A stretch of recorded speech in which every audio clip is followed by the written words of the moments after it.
네, 성경 말씀 보시겠습니다. 이사야서 63장 1절부터 6절까지 말씀입니다. 에돔에서 오는 이 누구며 붉은 옷을 입고 보스라에서 오는 이 누구냐? 그의 화려한 의복, 큰 능력으로 걷는 이가 누구냐? 그는 나인이 공의를 말하는 이요 구원하는 능력을 가진 이니라. 어찌하여 네 의복이 붉으며 내 옷이 포도주 틀을 밟는 자 같으냐? 만민 가운데 나와 함께한 자가 없이 내가 홀로 포도주 틀을 밟았는데 내가 노함으로 말미암아 무리를 밟았고 분함으로 말미암아 짓밟았으므로 그들의 선열이 내 옷에 튀어 내 의복을 다 더럽혔으니 이는 내 원수 갚는 날이 내 마음에 있고 내가 구속할 해가 왔으나 내가 본즉 도와주는 자도 없고 붙들어주는 자도 없으므로 이상하게 여겨 내 팔이 나를 구원하며 내 분이 나를 붙들었음이라. 내가 노함으로 말미암아 만민을 밟았으며 내가 분함으로 말미암아 그들을 취하게 하고 그들의 선열이 땅에 쏟아지게 하였느니라. 아멘. 네, 오늘 원수 갚는 날, 네, 원수 갚는 날 이런 제목으로 하나님 말씀 증거하겠습니다. 오늘 설교 제목은 원수 갚는 날입니다.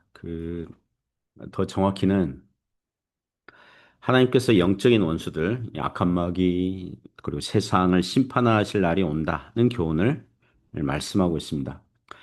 이게 원수 갚는 날, 그래서 우리 사사로운 원수를 갚는 날, 그게 아니라 하나님의 심판의 날이 있다는 구약 성경의 교훈입니다. 몇 가지 교훈으로 은혜를 나누겠습니다. 첫 번째 교훈은 하나님의 심판의 날은 세상과 원수에게는 심판이지만 신자들에게는 구원의 날입니다. 세상과 원수에게는 심판의 날이지만 신자들에게는 구원의 날입니다. 1절부터 3절 내용이 교훈합니다. 먼저 1절 보시면 에돔에서 오는 이는 누구며 붉은 옷을 입고 보스라에서 오는 이 누구냐 그의 화려한 의복 큰 능력으로 걷는 이가 누구냐 그는 나이니 공의를 말하는 이요 구원하는 능력을 가진 이니라. 1절에 보면 에돔이 등장합니다. 본문에서 에돔은 구약 백성들의 원수요 하나님의 원수의 어떤 대표격으로 등장해요. 이미 이사야서 34장에 보면 이미 에돔 나라에 대한 심판과 멸망을 예언하고 예고한 바가 있지만 여기서 다시 에돔을 등장시킵니다. 참고로 에돔은 그 조상이 야곱의 쌍둥이 형 에서거든요. 에서와 그 후손들은 에돔 나라를 건설했고 일찌감치 이스라엘 백성들이 애굽에서 400년 종노를 할 때 이미 에돔은 나라를 세웠고 그 지역 일대에 한 자리를 차지하고 있었습니다.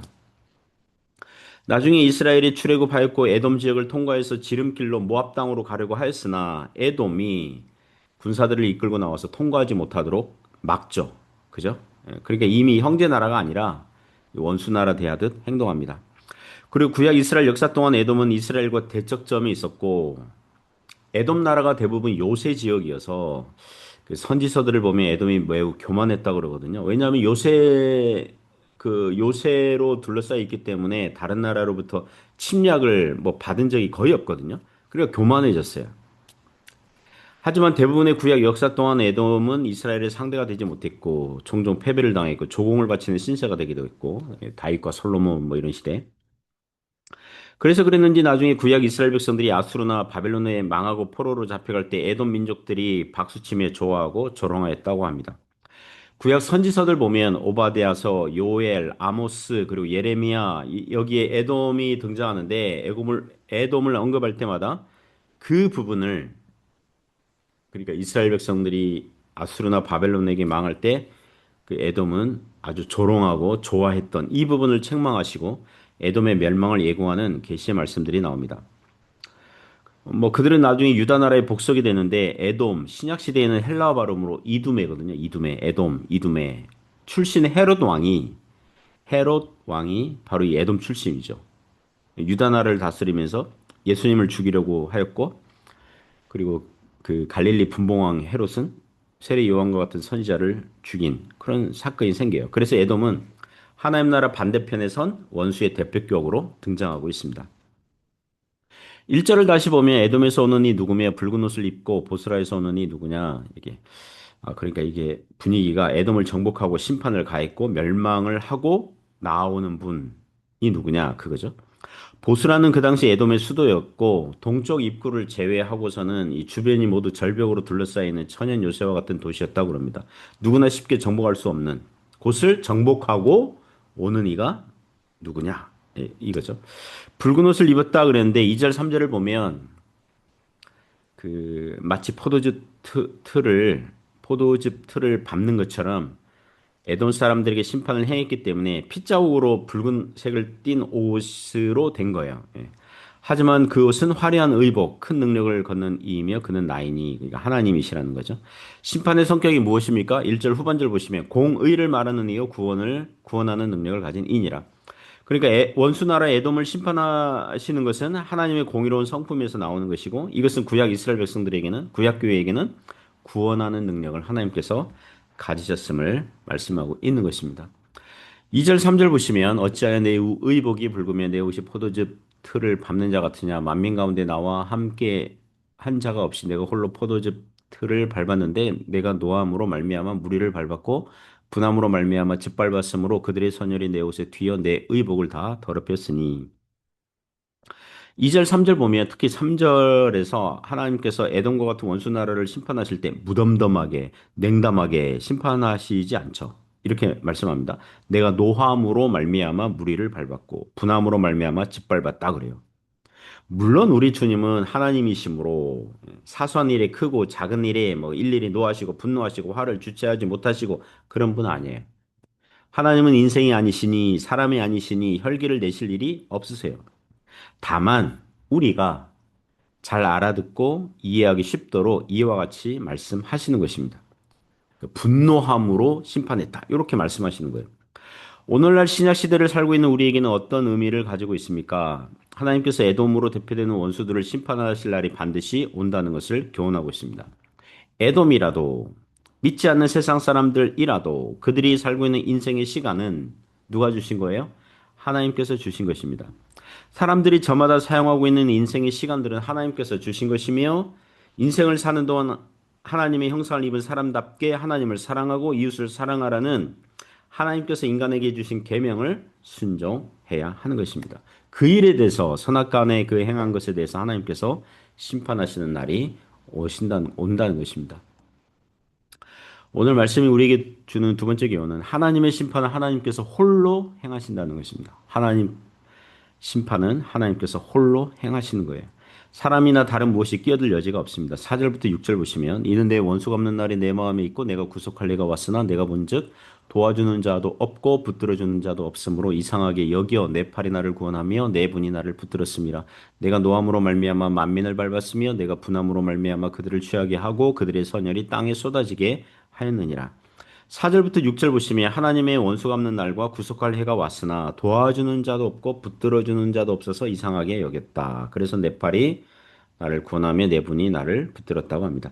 자, 이 말씀들은 심판은 오직 하나님께서 홀로 행하신다는 것입니다. 또 하나는 구약 백성들은 구원받을 만한 자격이 안 되었다는 거예요.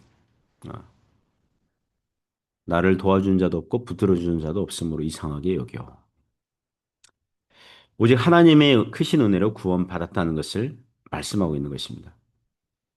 하나님께서 온 세상을 심판하실 때 오직 하나님의 공의로운 말씀을 따라 행하십니다. 혹자는 하나님께서 원수를 사랑하라고 하셨으니 에돔 같은 자도 사랑하고 용서해야 되는 거 아닙니까? 왜 심판하십니까? 라고 질문하신다면 신자들에게 원수를 사랑하라는 것은 원수들이 하는 악한 행동을 본받아서 따라 하라는 게 아니거든요. 원수들이 악한 일을 모의할 때 같이 끼어들어서 악한 일을 하라고 하는 것이 아닙니다. 원수들이 악행을 할 때 반대도 하지 말고 도리어 도와주거나 앞장서서 악인들과 같이 악행을 하라는 뜻이 결코 아닌 거예요. 만일 원수가 또 다른 이웃에게 도둑질 하려고 하고 강도질을 하려고 한다면 얼른 경찰에게 알려서 그죠? 예. 법에 알려서 더 큰 악을 행하지 않고 사회에 더 큰 악을 발생하지 않도록 막는 것도 원수를 사랑하는 것이고요. 이웃을 사랑하라는 계명 안에 포함되어 있습니다. 그리고 신자들의 신앙의 성숙과 유익을 위해서 하나님의 섭리 안에서 원수들을 주셨다고 믿고 원수를 친히 갚지 말고 안 믿는 자라면 전도해서 회개하여서 구원 얻기를 기도하고 여전히 회개하지 않고 믿지 않는다면 하나님의 공의로운 처분에 맡기고 이것이 원수를 사랑하라 이웃을 사랑하라는 계명 안에 들어 있는 것입니다. 그러므로 사랑하는 성도 여러분 하나님의 심판의 날은 다가오고 있습니다. 실은 현재에도 크고 작은 하나님의 공의로운 심판이 사람들 가운데 집행되고 있죠. 사람들이 죽어나가고 있잖아요. 죄의 삭은 사망이요. 죽어나가고 있잖아요. 그러나 최후의 심판의 날, 하나님의 크고 두려운 날, 심판이 다가오고 있습니다.